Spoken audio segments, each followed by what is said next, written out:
Titleist is the #1 ball in golf. Yes, being #1 is a number, and more players trust the Pro V1 or Pro V1X than all other golf balls combined. But being #1 is more than a number. It's a mindset. It's a relentless mission to design and manufacture the best performing golf balls in the game, so you can chase whatever your #1 is. Titleist, the #1 ball in golf.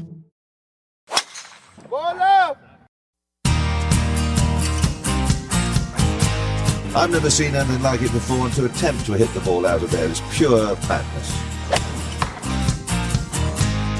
The winner of the gold medal and the champion golfer of the year is Cameron Smith. This is the one that I've always wanted to win since I was a little kid.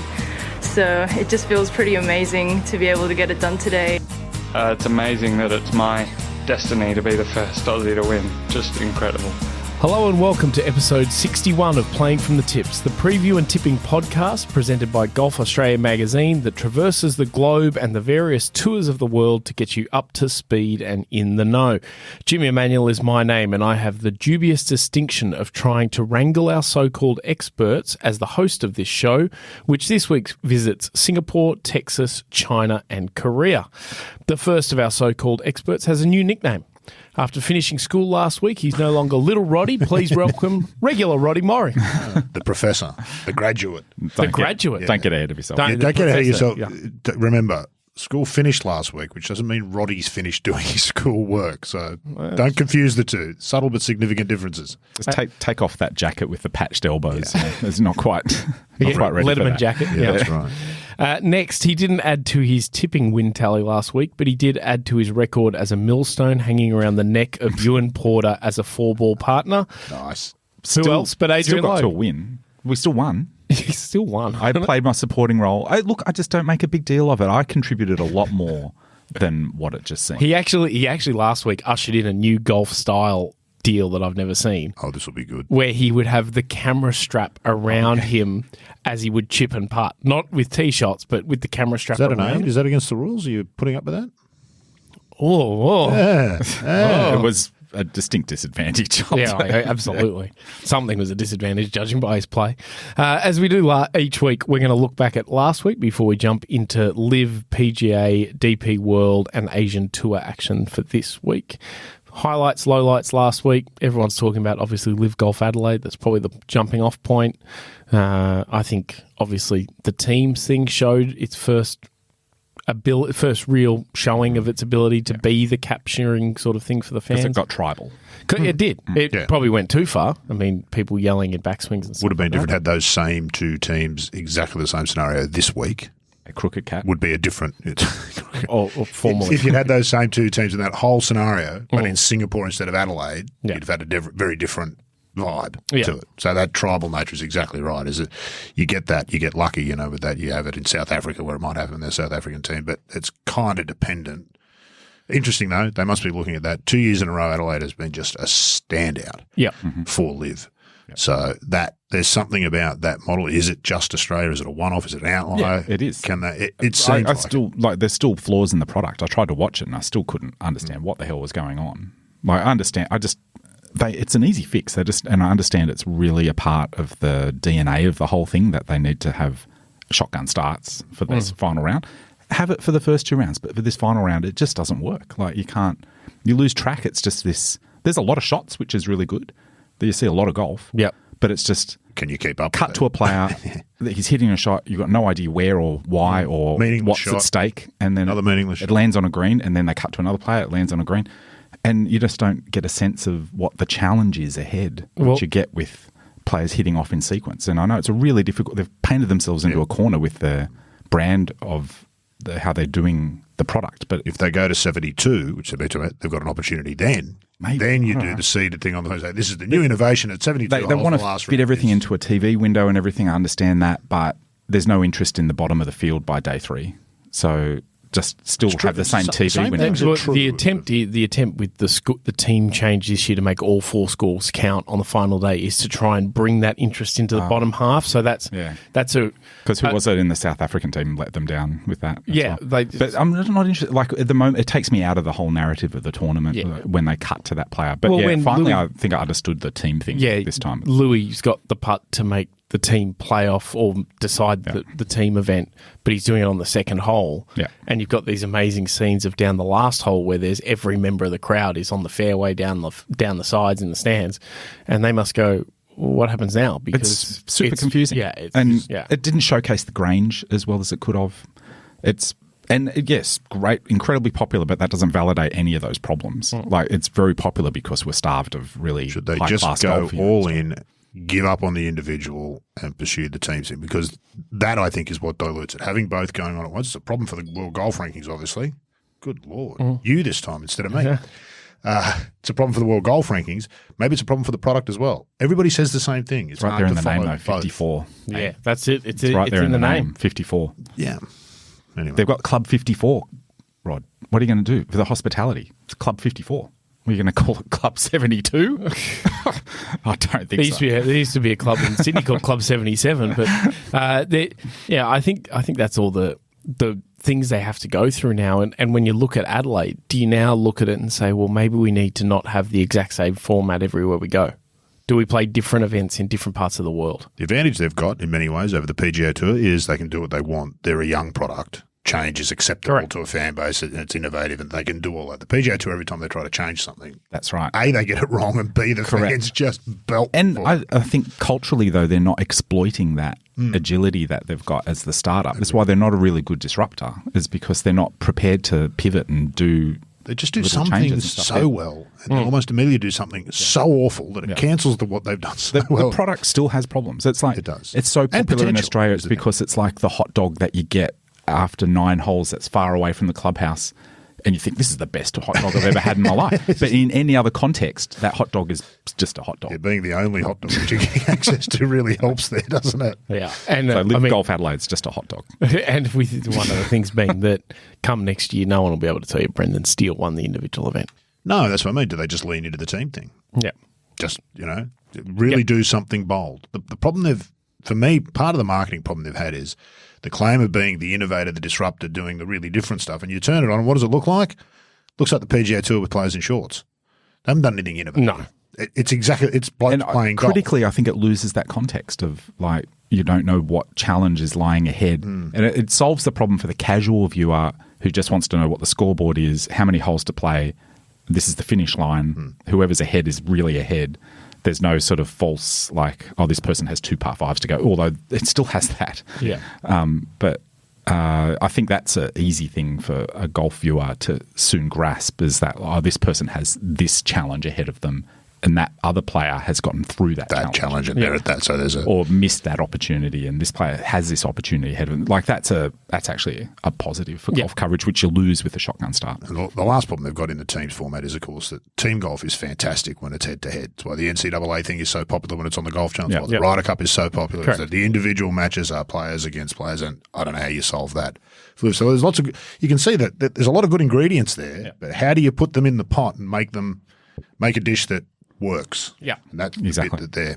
The positive they've got is people are discussing that now rather than other things, that how can it be better, and what it's format stuff. It's not so much around other extraneous things that Moved they've ahead, like, hasn't it? which they've got to be happy with. And none of what we just said takes away from the experience. Everyone who's there loved it. Obviously, it's just on TV you're not there, and you're still just examining the product, and TV's where the product still has these problems. There was, of course, other golf. Hannah Green wins for the second time in the year and defends the LA Championship and is on the best run of her career, arguably. Extremely impressive, just all round. I think Jane Kraft has summed it up well. She's a closer. Yep.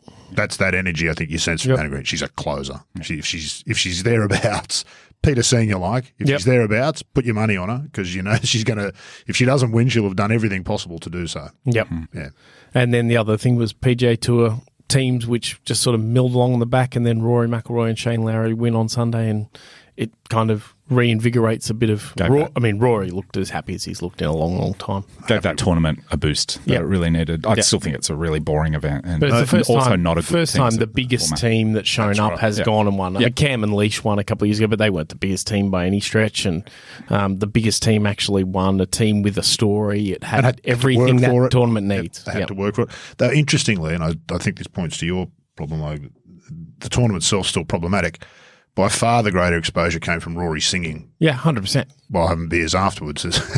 That's what people will remember. They'll remember they won, but that's what they'll remember about it. Absolutely. So I don't know that the tournament the week gets a boost, whether the tournament overall gets a boost. Because again, it's problematic teams for us. It's just not interesting watching 70 teams playing golf. They've got to be going against each other. Well, that's true, though, of all of those events. That same thing with Adelaide, that the memory will be shoey or Greg doing a shoey with the Australians or Cam doing a shoey with Fisher or whatever, which is what happened last year, which is why they had shoes made to drink out of. They weren't like... Oh, that's hardly count. Oh, like sanitising the pond at Did Hannah do a shoey? She does proper shoey. Mission Hills. I don't actually know if she did a shoey. Yeah, she normally does because she's friends with Daniel Ricciardo. Yeah. Seriously? Ricardo, I was 5 foot away from her when she did a shoey at the Big that's right. Just stop that. Yeah. Just stop it. It's wrong. Okay. All right. In amongst all that action, we registered 2 top 10s and remarkably 5 finishes that were one shot out of the top 10. Nearly men. That takes us to 60 top 10 finishes for the year alongside 9 wins, which, as you might be catching on, are results no other magazine-run golf tipping podcast recorded in the Sydney metro area can compete with. I just want to apologize. It was a bad week for me. It was a bad week for you, actually. It was a bad week for all of us, not taking Rory, not taking... I own it. Yeah. I own it. It was a bad week. Yeah. Scheduling's tough in this new. You've had a long run there. You've had the Masters and the RBC Heritage, and you've been forced to turn up for the teams event the next week. A lot of those guys, Scheffler wasn't there, was he? No, that's true. He didn't have the courage to turn up, but you did. Yep. Exactly. Yep, that's right. Thank you.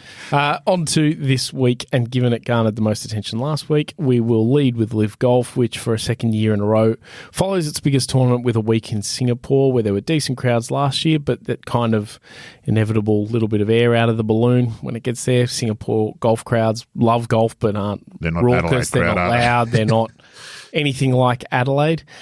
Taylor Gooch beat Sergio Garcia in a playoff here last year, and the ever-slow, slightly expanded playing group that's been playing all year returns to the Serapong course at Sentosa Country Club. Rated number 1 in Singapore, Ronald Freem designed this, opened in 1982, largely reclaimed land out into the water there, particularly the back nine, which is more open, more exciting sort of golf. Par 5 13th, the signature hole, runs along the edge of the water and all that sort of stuff. Ball striker's sort of paradise around here. Very familiar golf course, host of the Singapore Open for a long time. Next door, Tanjong course hosts the LPGA each year. They've had a lot of tournament golf at Sentosa, so it's just that familiar sort of a deal. In terms of players, as I mentioned before, same field as it is every week for LIV, but John Rahm actually found some of his better form Sunday last week. His body language and stuff, it's hard to get a read on what's going on with John Rahm. He's either really searching for his game or he's still not sure about what he's done. Movies made. It's really fascinating to watch John play. The Australians all fired quite well on Sunday last week, not only in the team thing but individually. Sergio Garcia is still chasing a first win and has plenty of experience here, so worth watching. Lost in a playoff last year, lost in a playoff earlier this year, and he lost that playoff to Dean Burmester, who's been one of the most consistent players this year, and so has Australian Open champion Joaquin Niemann. So with all of that, let's get some tips. Rod? Completely different test this week, isn't it? It is. You couldn't find more polar opposite golf than Adelaide. Which was the remarkable thing, the Gooch won them both last year. That's right, yeah. Adelaide Sandbelt followed by. So I just don't know. We have this problem every week, don't we? I'm going to go with Andy Ogletree. He seems to really like Asia. It was a terrific story last year, his sort of comeback and redemption, whatever you might want to call it. Likes this part of the world. Why not? Andy Ogletree. Yep. Like? Adrian Moronk, Sakti's coach. Sakti's short game coach. Yep. That's positive move. Positive move. I don't know. You and Huggy are in disagreement. Exactly. Positive I'm taking move. There'll be a letter in the mail here. Opposing view to Huggy. Counterintuitively, it's against my instinct. I trust Huggy's instincts on these things, but I'm going against my instinct, and I'm double bluffing. I'm double bluffing myself. Okay. Adrian Moronk. Okay, Adrian. Such an interesting thing to make such wholesale changes for a guy like that. Fascinating that, change, go to LIV, whatever, gets the money and didn't play the Ryder Cup, that's all there. But then to start picking apart your team and it's only end of April. It's maybe what he needed. Who knows what actually happens in the caddy-player relationship? Only they know. Well, probably not them either because he was his coach, not Jimmy his caddy. But anyway, he's been a caddy, so Jimmy might know about the caddy-player relationship. Caddy-player ones, yeah. Right. You're fired. My tip is going to be John Rahm because he showed a little bit more on Sunday and he seems determined just to find his game more than anything else. I don't think he's necessarily too worried about winning, but he's a class above. Sentosa's just a big park that he can just get up there. He'll hit driver everywhere and he'll just, absolutely. Titleist is the number one ball in golf. Yes, being number one is a number, and more players trust the Pro V1 or Pro V1X than all other golf balls combined. But being number one is more than a number. It's a mindset. It's a relentless mission to design and manufacture the best performing golf balls in the game, so you can chase whatever your number one is. Titleist, the number one ball in golf. Moving along, after its team golf efforts, the PGA Tour returns to usual programming, but a new name, as far as I'm aware at least, the CJ Cup Byron Nelson, which sounds not how it should. The CJ Cup Byron Nelson, the Byron Nelson presented by CJ, the CJ. Cart before the horse, anybody? Yeah. They signed for 10. Tell us about it. Anyway. Well, they signed for 10 years. So when you sign for 10 years, I suspect you get a little bit of leverage in the deal the as to where your name might want to go on the thing. CJ, interesting, I didn't know anything about them. We'd all remember, I guess, the CJ Cup at Nine Bridges. So they sponsored a PGA Tour event in Korea. It's like an everything company. Lord knows what that costs. Well, their logistics is what they call them. Here's the quote. With cutting-edge TES logistics, no idea, technology and an extensive global logistics network, CJ offers a peerless, one-stop logistics solution that connects the world. It's pretty ambitious stuff, so good on them. They're pretty big in golf. Golf is big in Korea, so that's no surprise. They sponsor 7 golfers, including a couple on the PGA Tour. Sungjae, Siwoo Kim. It's that recognisable logo that I didn't realise was this logo until I looked. It's the sort of the yellow and blue circle, almost a triangle. That's the CJ logo. So they've got a couple of players on the LPGA as well, Min-Kyu Kim and Kum Kang Park playing the LPGA. So look, they're involved in golf and Lord knows what it's cost them to sign up here for 10 years, but that's a significant investment. Playing at TPC Craig Ranch. This is the 3rd time it's been there. Doesn't Craig Ranch just sound like a Kiwi golf pro? Yeah. As a driving range. Just like if you were just like, driving range. Hey, this is Craig Ranch. I'd just be like, oh, yeah, cool. Okay. That's right. I don't know why the name Craig Ranch. That's the ranch reference with Byron Nelson, you understand, but Craig, I'm not sure. Anyway, Tom Weiskopf Design, opened 2004, private club. Pretty much every review you read talks about how good the condition of the course is.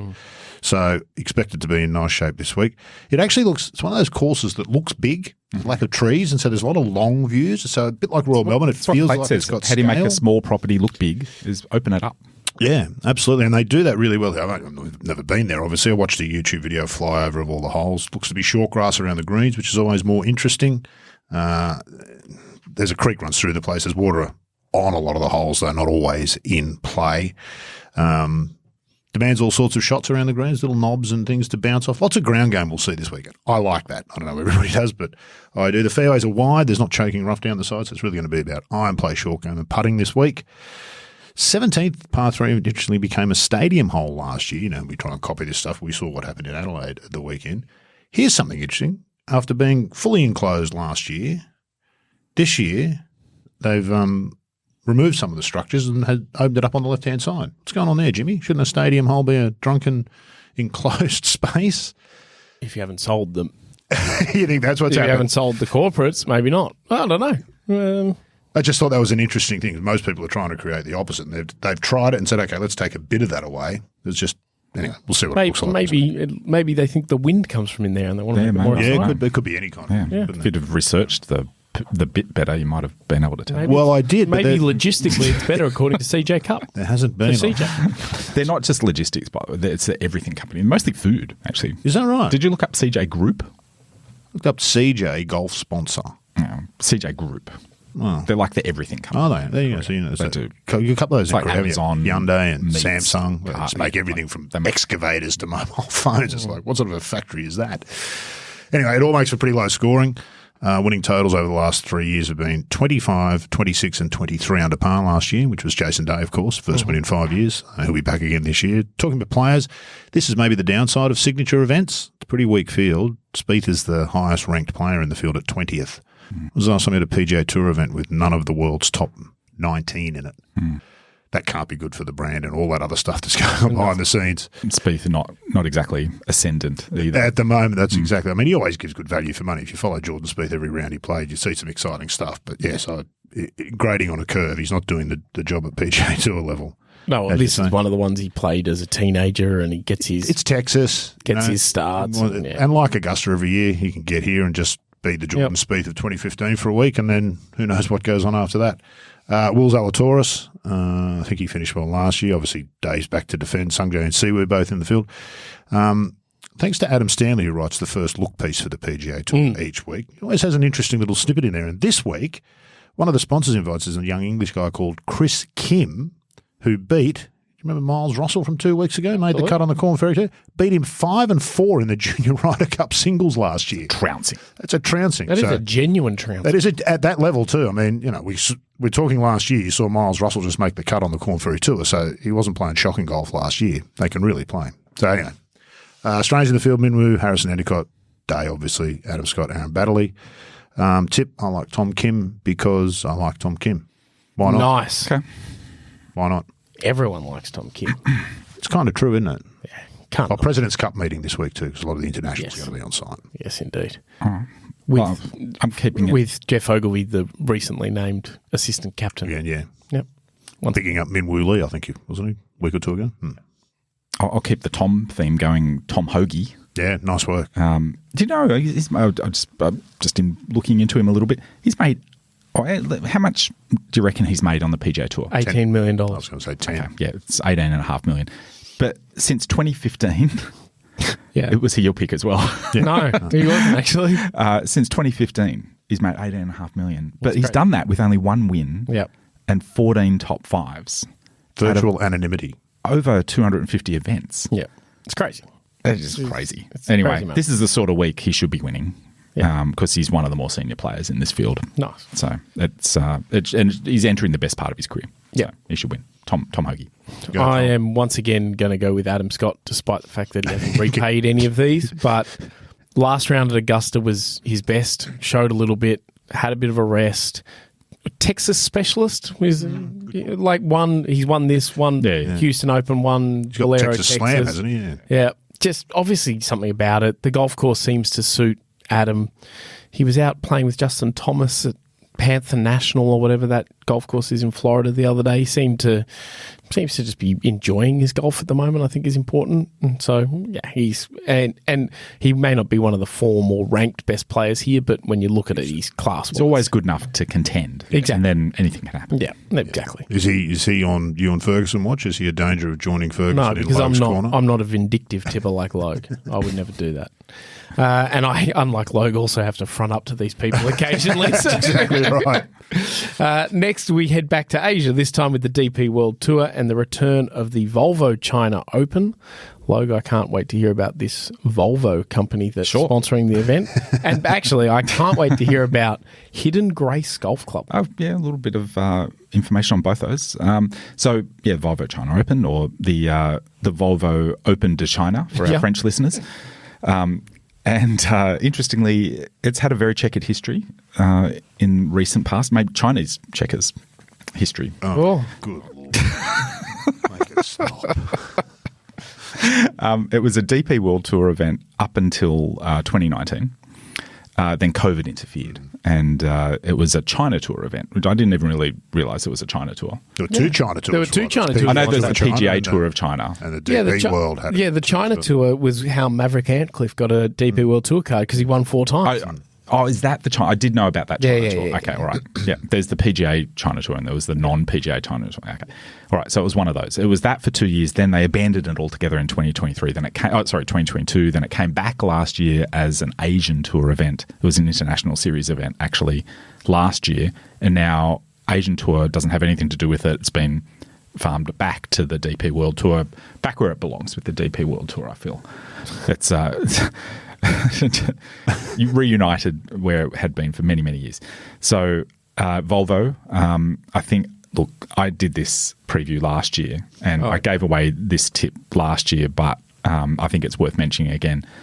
In 1959, Volvo sold the first car equipped with the 3-point belt system, which is still in use today. And this was such an innovation in safety, and Volvo altruistically decided that they would make it available to everybody in interest of saving lives. So they didn't patent it. They just made that available to everybody as a way to make sure cars were safe. Known for their safety, of course. But Volvo also, did you know it means I roll in Latin? Oh, I did not know. I did not know that. There you go. Finally. Yes. So, that's some sponsor watch right there. I like that. I roll. As in eyes rolling, as in what you look at? No. Or as in I, as in the singular personal? It's the one that I roll. Conjures up the image of something moving along the ground, which is what a car does. After this episode, Volvo. You're going to roll? Yeah. Yeah, nice. Right. Yeah, that's a nice. It's a nice way to say goodbye. Then Volvo. I'm done. Volvo. Yep, I like it. All right. So Hidden Grace Golf Club also had a checkered history. I'm not going to go there again. Checkered history. It used to be called Genzon Golf Club. Oh, okay. Before that, it was known as the Sitik Longgong Golf Club. Okay. Some marketing issues, haven't they? Yeah. So 36 holes of championship golf. No wonder it's hidden, because no one knows which golf course it is. Logo? No, I didn't check the logo, sorry. Anyway, the whole thing is wrapped around a massive 1,000-acre lake called Dragon Lake. And most of the course is tree line, but parts of the back nine are sort of opens up around the lake. And there's a lot of holes that wrap around the lake. So, yeah, I think you know what you're going to get. Make of that what you will. Indeed. Australians in the field, Jason Scrivener and George Worrell. Yes, through the China tour. I know nothing about George Worrell. George Worrell's played a bit of Challenger PGA Tour of Australasia, not this most recent season, the season before. He had a little bit of status. He played a bit, I think he played the Papua New Guinea Open or Open to Papua New Guinea when I was there last year. Hat tips to our French viewers. Yeah, nice guy, George. But he went over and got a card in China at China Tour Q School, which guys used to do a lot. So a lot of Aussie guys used to go and play the China Tour. James Marquezani played over there, Corey Crawford, as I mentioned, Mav Antcliffe, and a bunch of other guys used to do it pre-COVID. Very much stopped, and the China That's enough Tour on George. Yeah. Okay. But then George got his card and he gets in there. Good on you, George. Keep chasing the drone. Good to see. John. Good to see. It's his first ever DP World Tour event, as far as I can tell, as well. Daniel Healy from New Zealand, I'm throwing him in there. Also representing Ewan Porter's home club, Royal Wellington. These inside jokes are hard to work out. My pick for the event is Englishman Jordan Smith. He's one of the higher ranked players in the field, and I think this course will suit his game. He's an excellent ball striker. Yes, he's so good. Absolute flusher, and he was fifth last time the event was played here in 2019. I went right back into the archives. I think he's feeling confident about his return. The archives, 2019. Yeah. Deep. I think that 2019 might have been about his first year on tour. He's engaged the second tank there. He's gone so deep. Yeah, that's right. Rod, your tip? Yannick Paul. Yeah. Nice. Yeah. Continue to campaign that he was unlucky not to get a Ryder Cup pick last year. I'm not serious about that, but yeah, he's a better player. He's one of those guys whose name just keeps bobbing up near the top of the leaderboard, but he doesn't win very often, and you don't see him sort of up in lights. But he's always there. He played quite well last week. I think he did well here last year. So go Yannick. It's just a great. Actually, no, he didn't play here last year because he didn't play. Okay. Connor Syme for me. He missed a cut last week, but that was after a hat-trick of top tens. He is too good not to win a DP World Tour event eventually. This kind of thing, despite being from Scotland, this is the kind of golf course that's going to suit him and he's going to play well at. So go Connor. Finally, it's back to you, Rod, and this time Korea for the GS Caltex Maikyung Open Golf Championship. Yet another tournament name that's a little bit roundabout. Open Golf Championship on the Asian Tour. Go ahead. It's got its own identity, this tournament. It does. We've spoken about this before, Jimmy. It's this odd kind of tournament. There's a few of them around the world, but odd kind of tournament that holds this place on a particular tour's calendar that somehow makes it memorable. Anyway, tournament's been going since 1982. It's played at the Namsol Country Club predominantly. I think last time it wasn't there was 2019, but before that was 2006. So this is kind of the home course. This is also where they play the Korean Amateur. So a lot of the head honchos from the Korean Golf Association have an ownership share or some interest in the course, the venue itself. It's pretty popular with the players. They speak fondly about it. It's a difficult golf course, built on the side of a mountain. I think you can get really good views of Seoul. About 30 minutes. Did you say you'd tell me once you'd been there, Jimmy, or you knew someone who had? No, I've never been there. Really steep site. You can only got to look at the photos to see that. But the one thing that keeps coming up is this notion that all of the putting surfaces slope back to front. Yep. So the key here is distance control. Don't be past the hole because the greens are also super fast. So if you're above the hole, and even pin high. It's literally every course in Sydney is just like... Yeah. So look, I read a great piece from Ollie, now I've forgotten his name, former DP World Tour player, wrote a blog post about the course and having played it and whatnot, and he made some really interesting points. It's a bit of an architectural creeper. It doesn't look like it's an architectural masterpiece, but it plays really interesting. It's Saichi Ino, or Japanese architect, who did a lot of work around Korea and Japan. That mountainous terrain. And made some really good golf courses on some really average land. So, Yeah, so look, I think that it's an interesting test every year. Mike Clayton's a former winner here, which is nice. In fact, he's the only Australian winner, which I found interesting, given the amount of Australian players that go up to China. But this event always sits on. It's on the Asian tour this year. It was a part of One Asia for a while. It's almost its own. It's like its own was thing. Was it European tour when Clates won? No. Okay. Don't think so. It would have been Asian tour. It would have been an Asian tour. Yeah. And, of course, there's also a Korean tour, so I'm sure they play events here. Yeah, it's a co-sanction, I think, with Korea. Yeah, exactly. So, look, in terms of the field, you'd have to think that that's the most likely outcome. One of the local players will win. 2004 was the last international winner, and that was Mark Calcavecchia. So it's been a while, so it obviously favours the locals. For those from this part of the world in Sydney, this is our annual Won Jun Lee sighting. It is, yeah. Former phenom from around this part of the world. Concord, yeah. The stories of Won Jun are legendary if you play golf in Sydney. So I think he lives in Korea now, Jimmy? He sure does. Yeah, he moved over there. He plays the Korean tour full time. Plays a bit in Japan as well, a little bit of Asia. But yeah, absolutely. Big hitting. Almost won the Australian Open in 2007 when Craig Parry won it. Sure did. Had a good chance. 11 Australians in the field: Brendan Jones, Trav Smythe, Kevin Yuan, Zach Murray, Jack Thompson, Andrew Dote, Todd Sinnott, Jed Morgan, Dan Lawson, Won Jun, of course, and Jun Sok Lee, who goes by Kevin. He does. As I learned at the 2011 Australian Open, I had to find out something about him when he was near the lead. Yep. Go and find something about him. We know nothing. It's hard with so many unknown players, isn't it? I'm not a regular follower of the Korea Tour, I admit, hand up. I'm not sure whether anybody else is here. So really the only, and I think it's going to be a Korean player win, your old friend and mine, Logue, Bio Kim. Yeah, two-time winner, also on the Korean Amateur here, and being the only Korean Tour player's name that I really know, I'm going to go with Bio Kim. Well, I just went for name recognition as well with Jazz. Jane Watananon. Yeah, this is the secret, kids. If you're out there and you want to be a golden tipster, go with things like name recognition. That's how the most successful tipster in this group does it. I've seen that one before. Can I just tell you, as I do every week, I write down everyone's tips as we go so I can chase them up. And one of the proudest moments in my golf writing career is that I can write Jane Watananon without ever making a spelling mistake. Nice. I always force myself to write it to learn it, and Jazz, I've got you.